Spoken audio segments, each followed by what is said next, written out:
문득 뒤에서 인기척이 있었다. 돌아다 본즉 한 사람의 재속 신부가 따라오고 있었다. 내 노래를 즐겁게 들은 모양이다. 그가 어느덧 가까이 와서 인사를 하며 음악을 아느냐고 물었다.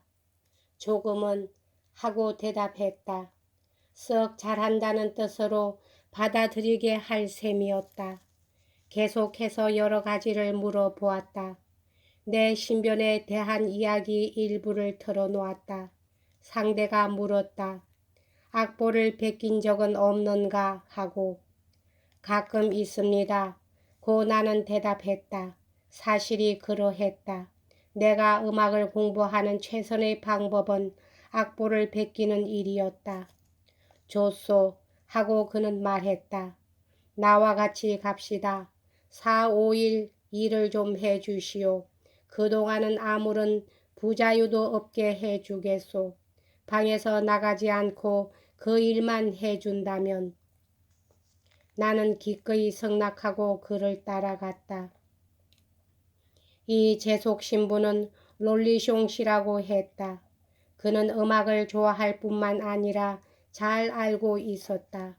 그의 친구들과 같이 만든 자그마한 음악회 같은 데 나가 부르곤 했다. 그것만이라면 아무런 죄가 되지 않는 성실한 취미에 지나지 않는 것이지만 그것이 어쩌다가 중독이 돼버린 듯 그러한 열광적인 일면을 숨기지 않으면 안 되는 것이다. 그는 나를 작은 방으로 안내했다. 그곳이 내 방이 되었다. 그 방을 살펴보니 그가 베낀 악보가 많이 있었다. 그는 다른 악보를 내게 베껴달라고 부탁했는데 특히 내가 부른 그 칸타타를 베껴달라고 했다. 며칠이 지나면 그것을 그 자신이 부를 작정이었다. 나는 그곳에 3, 4일 들어앉아 식사 이후의 시간은 쉴 새 없이 베끼기만 했다.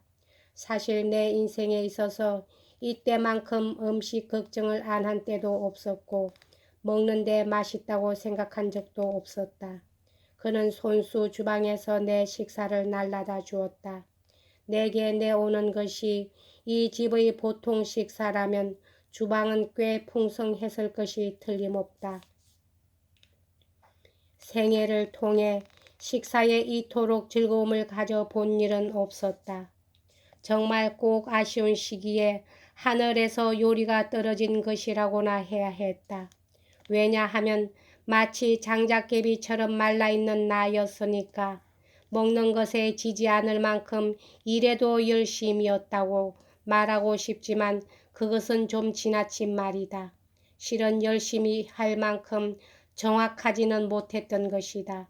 며칠 후 내가 거리에서 롤리숑 씨를 만났을 때 빼먹은 것과 겹친 것과 뒤바뀐 것이 많아서 내가 베낀 악보의 각 파트는 연주에 맞지 않았다고 했다. 뒷날 내가 악보를 베껴주는 것을 삶의 방법으로 삼은 일에 대해서는 내게 가장 부적당한 직업을 택했다고 하지 않을 수 없다. 그렇다고 해서 내가 쓴 음표가 깨끗하지 않다든가 내가 베낀 것이 선명하지 않다든가 하는 것은 아니다. 다만 오래 계속해서 일을 하면 지치기 때문에 아주 맥을 놓게 되는 수가 있고 베끼는 것보다 지우는 편이 많고 정성껏 주의를 기울여 각 파트를 대조해 보지 않으면 언제나 연주에 맞지 않게 돼버린다. 그래서 이때도 잘 하려고 하면서도 아주 엉터리 짓을 했고 또 빨리 하려는 통에 틀린 것 투성이를 만들어 버린 것이다. 그래도 롤리숑 씨는 끝까지 대우를 잘해주고 게다가 집을 떠날 때는 내게는 과다한 뻗디떼끼 한 입을 주어서 이걸로 나는 완전히 다시 일어서게 되었다.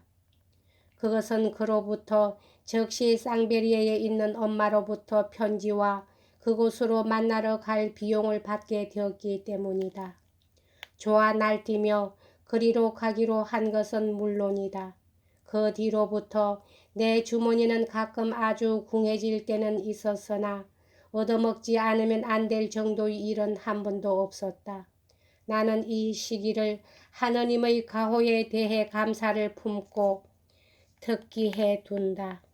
빈곤과 기아를 뼈저리게 느낀 것은 이때가 생애의 마지막이다.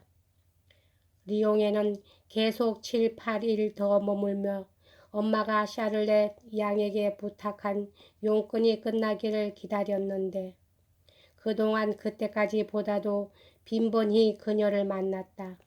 그녀의 친구인 엄마의 이야기를 함께 나누는 것이 즐거웠고 그 밖에 숨겨두지 않으면 안 될 나 자신의 형편, 그런 것들에 대한 염려에 정신을 써야 할 일도 없었기 때문이다. 샤들레 양은 젊지도 않았고 예쁘지도 않았지만 부드러운 애교에는 모자람이 없었다. 사람이 좋아서 친하기가 쉽고 거기에 재치가 있었으므로 그 다정한 태도에도 품위가 있었다. 인간 연구를 목표로 하는 관찰가의 모라를 사랑하는 사람이다.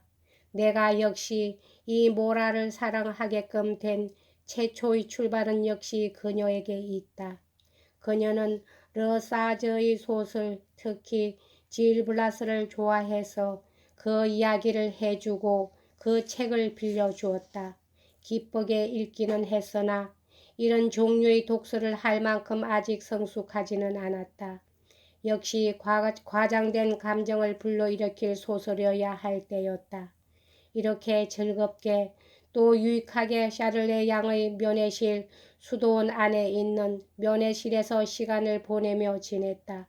교양이 높은 여성의 흥미있고 생각이 깊은 얘기는 책에 있는 어떤 현학적인 철학보다도 청년의 교화에 알맞은 것이라는 것은 두말할 것도 없다.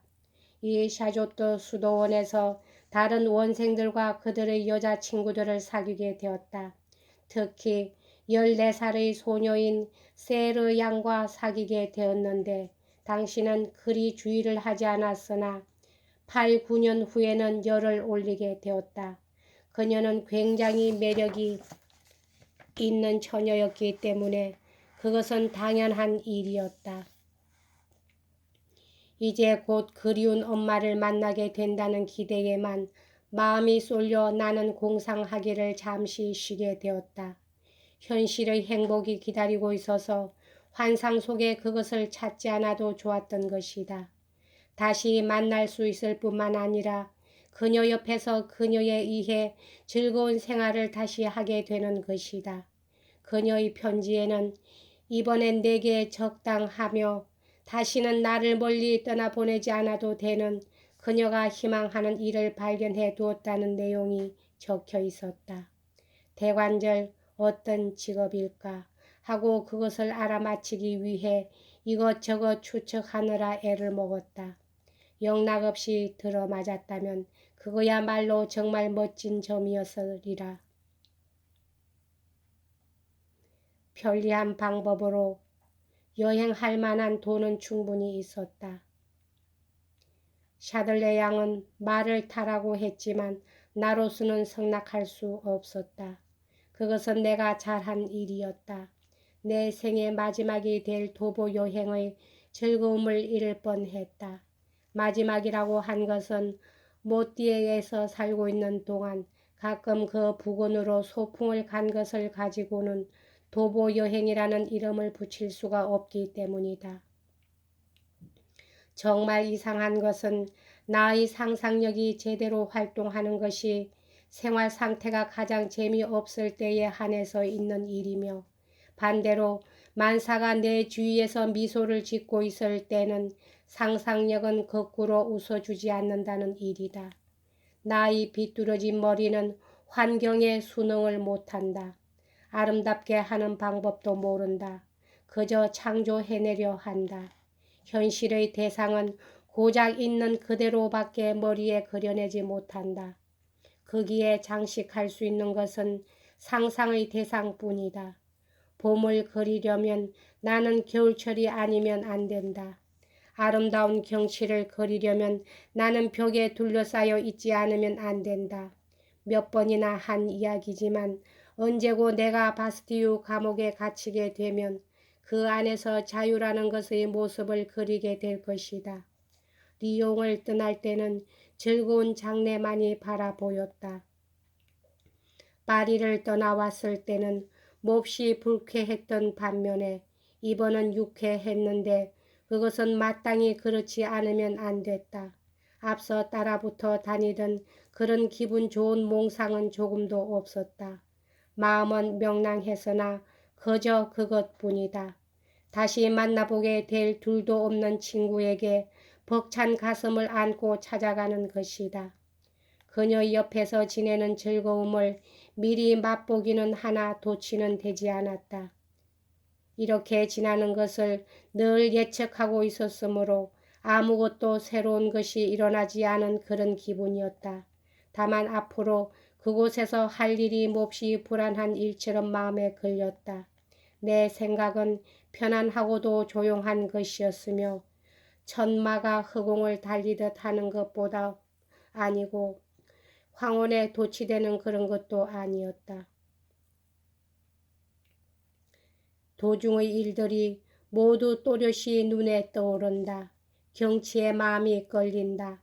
나무에, 집에, 작은 내에 눈길이 멈춘다. 거리거리에서는 가야 할 길을 신중히 생각한다. 길을 잘못 들까 겁이 났으므로 조금도 헤매는 일이 없다.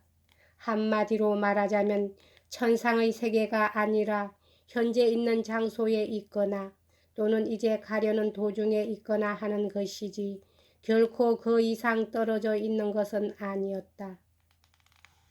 여기까지 하겠습니다.